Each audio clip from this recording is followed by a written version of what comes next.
për shkak se kjo loja që është bu për zgjedhjet presidentit që sa kohë këto takime që ka ndodhur me zero transparencë, me apo emra, domethënë diskutime disa orëshe mes liderëve të partive politike, edhe në fund çka prodhon, vim të një emër i përveçëm që është kandidati një partie politike.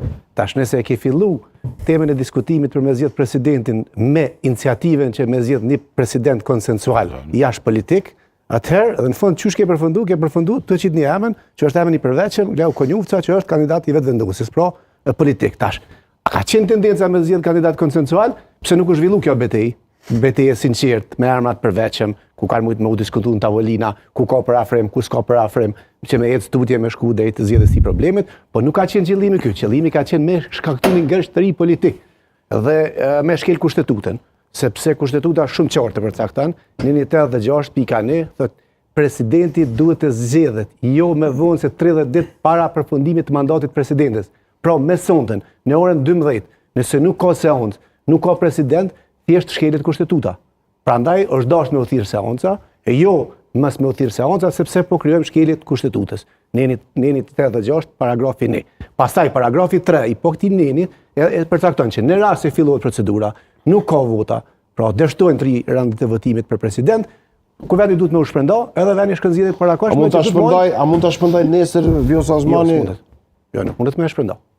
Nuk mundet me shpërnda. Unë besoj që jo, ai mundet me marrë veprem, ka një drejt me marrë këtë veprem, pastaj ky veprim i saj ose vendimi i saj shkon gjykatë kushtetuese dhe masë gjykata kushtetuese sqaron a ka qenë ajo i duhur veprimi i saj. E kemi edhe një nën tjetër që vetëvendosja po thirret tek ky nën kur po e citon kushtetutën tek rasti i zgjedhjes presidentit ku thotë vendi shkon në zgjedhje nëse dështon procesi i zgjedhjes presidentit 60 ditë pas fillimit procedurës. Mirë po, ky 60 ditë nuk nënkupton që prej sotit është dashur me u llogarit nëse ose thirret seanca ose nuk thirret seanca. Për shkak se kushtetuta afatin e zgjedhjes presidentit 30 ditë ka pa të fundit, po nuk e ka parandaluar që kuvendi me nis iniciativën për me zgjedh presidentin 90 ditë para përfundimit të mandatit presidentit apo të presidentit. Pra ka mujt me u nis procedura shumë më herët, e ky 60 ditë që konsumon këtë afat. Mirë po afati i fundit që kushtetuta decisivisht e përcakton për me zgjedh presidentin është 30 ditë para përfundimit. Pra me 5. A mund të ketë vot për Konjufcën nesër nga pjesa e opozitës?